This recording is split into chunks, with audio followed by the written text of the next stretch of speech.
आणि त्या ठिकाणी त्याला मारावं लागेल. मग मारावं लागेल म्हटल्यानंतर त्यांनी सांगितलं, पुतना मावशी म्हटल्या, बाळाला मारणं काय अवघड गोष्ट आहे का? खूप सोपी गोष्ट आहे म्हटल्या. आणि मग त्या ठिकाणी पुतना मावशीनं काय केलं, तिकडं बाळाला मारण्यासाठी आपल्या स्तनात विष भरलं आणि विष भरून त्या निघाल्या. आणि निघाल्या बरोबर आता इकडं गोकुळात सगळीकडे माहित झालं होतं की बाळ कुठे जन्माला आले. मग वेगळं सांगावं लागलं नाही. नंदबाबाच्या वाड्यात गेल्या आणि वाड्यात गेल्यानंतर वाड्याला वस्त्री होती, त्या वस्त्रीत बसल्या. आता बघा, एखाद्याच्या घरी जर बाळ जन्माला आलं ना तर महिला सहजासहजी ते बाळ दाखवतात का? नाहीत दाखवत. का तर माझ्या बाळाला कुणाची दृष्ट नको व्हायला, बरोबर आहे.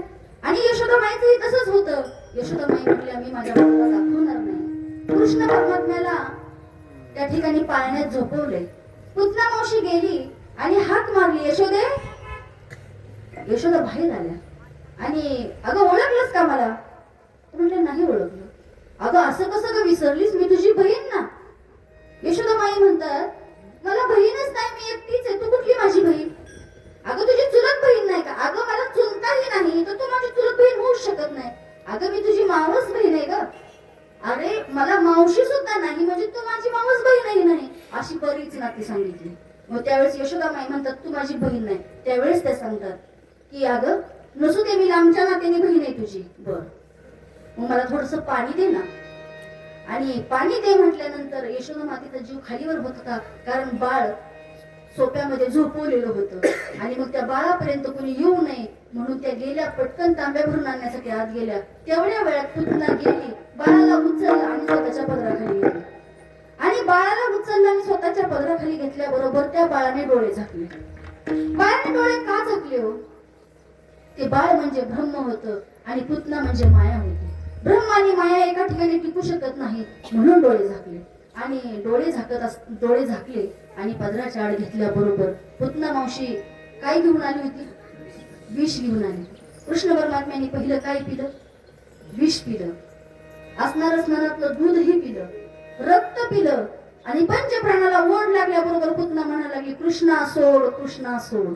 आणि कृष्ण म्हणाला, मग मी काय तुला बोलवायला आलो होतो का? मी तुला बोलवायला आलो होतो का? आता मी तुला सोडणार नाही. कारण बघा, मागच्या जन्मातही मला पहिली बाईच मारावी लागली. मागच्या जन्मातही पहिली बाईच मारावी लागली. प्रभू रामचंद्रांनी सुद्धा पहिलं ताटिकेलाच मारलं होतं. आणि आता ह्या जन्मात सुद्धा मला पुतनाच मारायची वेळ आली. कारण पुतना मारायची होती म्हणजे पुतनेला मोक्ष द्यायचा होता. म्हणजे त्या ठिकाणी पुतनेला सुद्धा पुतना कंटक मुक्त केली. त्या ठिकाणी असणारी ती पापी असणारी पुतना, तिला सुद्धा देवाने मग काय केलं? त्या ठिकाणी विष पेले, दूध पेले, रक्त पेले, पंचप्राणाला ओढ लागली. आणि त्या ठिकाणी त्या पुतनेचा देह पडला. आता बघा, देह पडला, ती पुतना मेल्यानंतर एवढी मोठी होती अशी सांगितलं की आपलं गाव राजवडी पासून आमच्या पंधरवाडी इंदापूर तालुका इथपर्यंत तिचं शरीर पडलं. याच्याही पेक्षा मोठं असेल. पण अतिशोक्ती प्रमाण वक्त्याला ग्राह्य असतं, अतिशोक्ती बोलता येतं. म्हणजे खूप मोठा तिचा देह होता.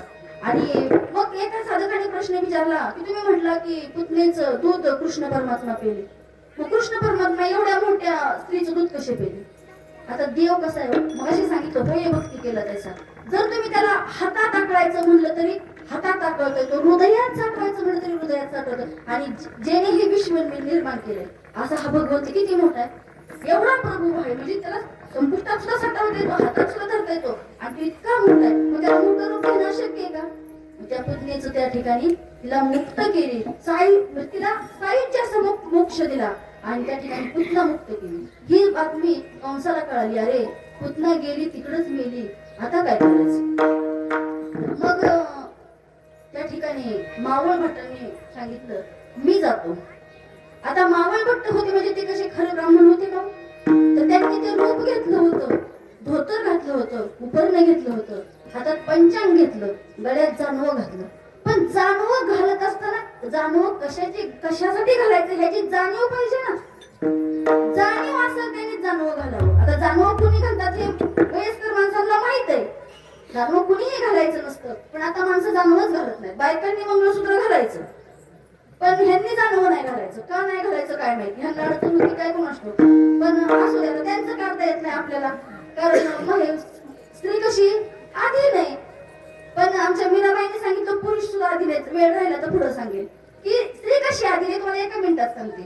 पिता रक्षंती कौमार्य भर्ता रक्षंती यौवने रक्षंती वीर्यपुत्र न स्त्री स्वतंत्र मरती. स्त्री स्वतंत्र आहे का हो? पिता रक्षंती कौमार्य म्हणजे कुमारी अवस्थेत वडिलांचं संरक्षण असतं. भर्ता रक्षंती यौवने म्हणजे तारुण्यात पतीचं संरक्षण असतं आणि वार्धक्यात मुलांचं संरक्षण असतं. स्त्री कधीही स्वतंत्र नसते. आणि अशी असणारी स्त्री त्या ठिकाणी मारली. आणि मग इकडे ह्याला वाटलं की बाबा आता काय करायचं. आता मग त्या ठिकाणी मावळ भट्टांनी घेतलं, पंचांग घेतलं, जानव घातलं, असं ब्राह्मणाचा वेश घेतला आणि ते गेले. आणि त्या ठिकाणी मोठ्याने ओरडायला लागले, पंचांग पाहणार, पंचांग पाहणार म्हटल्यानंतर आपल्याला जर भविष्य सांगणार कोणी आलं तर असं वाटतं का आपण भविष्य पाहू नये म्हणून. आपल्याला भविष्य पाहू नये असं कोणाला वाटतं का? सगळ्यांना वाटतं भविष्य पाहावं, आमचं पाहावं, आमच्या बाळाचं पाहावं. पण आपण त्या ठिकाणी भविष्य पाहतो. तसं यशोदा मातेला सुद्धा वाटलं. त्या ठिकाणी गर्गाचार्यांनी सांगितलं होतं की हा देव आहे, हा या ठिकाणी कुळाचा उद्धार करेल. म्हणजे बरंच काही चांगलं भविष्य गर्गाचार्यांनी सांगितलं. आणि त्या ठिकाणी मावळ भट आले आणि मावळ भटांना बसायला पाठ टाकला, टेकायला पाठ दिला. आता पाठ तर मला वाटतं राहिलेत का नाही काय माहित नाही, कारण पाठ आता दिसतच नाही. कारण प्रत्येकाच्या घरात आता ते सोपे आले, खुर्च्या आले, त्यामुळे पाठ गेले. पण त्यावेळेस पाठ होते. आणि ब्राह्मण काकांना बसायला पाठ दिला, टेकायला पाठ दिला, काका बसले, पंचांगाला एक पाठ दिला. असे 3 पाठ पुढे बसले आहेत काका. काकांनी पंचांग उघडलं आणि पंचांग उघडून काय सांगितलं की हा काय करणार आहे, संपूर्ण कुळाचा नाश करणार आहे, हा माणसात माणूस ठेवणार नाही. असं सांगितल्यानंतर कोणत्याहीला बरं वाटेल. आणि त्या ठिकाणी कृष्णाला वाटायला लागलं, अरे माझं हे भविष्य असं सांगायला लागलेत काय, आता यांच्याकडे पाहिलं पाहिजे. आणि त्या बाळाने बसलेल्या पाटाकडे पाहिलं. बरोबर त्या पाटानं ब्राह्मणासहित उचललं असं लंका दिला असा. म्हणजे त्या ठिकाणी बामन उचलला असा वरती. आणि मागच्या पाटाला असं वाटलं, अरे बसलेला पाठ उठतोय, मी का बसू. मागच्या पाटाने दणका दिल्या बरोबर. आणि असं करत करत आता ह्यांच्या लक्षात आलं या ठिकाणी आपल्याला त्या ठिकाणी असणारी घरातले लाकडी वस्तू, बेल नसेल ते तोंडात शिरलं. आणि उठल्याबरोबर दारात काय झालं, खाट्या आडव्या आल्या. आता त्या ठिकाणी बामणाला बाहेर निघता येईना, एवढी गडबड झाली. त्या ठिकाणी पंचांग हातातलं घेतलं,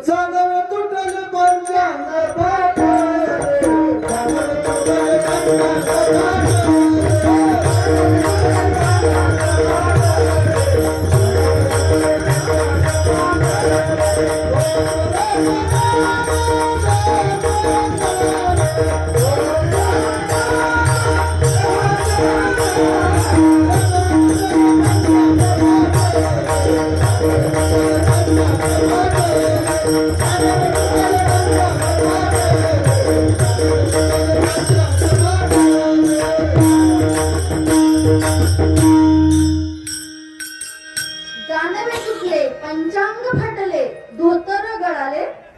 म्हणजे त्या ठिकाणी त्या ब्राह्मणाची दुर्दशा झाली. पिढं मागं लावलं.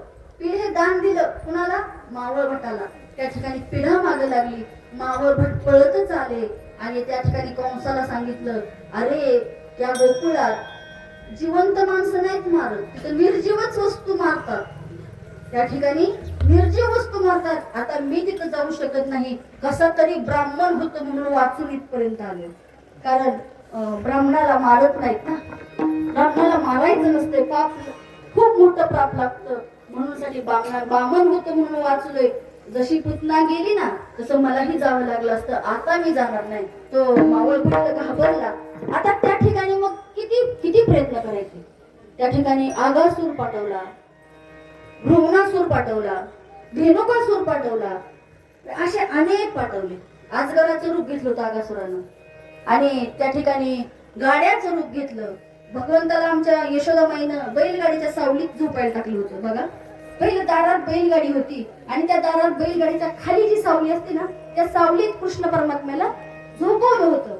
आणि झोपवल्यानंतर त्या ठिकाणी तो असुर आला आणि त्याला असं वाटलं तर हे गाडी ह्या बाळाच्या अंगावरती घालावी. त्या गाडी सहित उचलला आणि त्याला सुद्धा मुक्त करून टाकला. असे कितीतरी असुर सुद्धा देवाने मारून टाकले.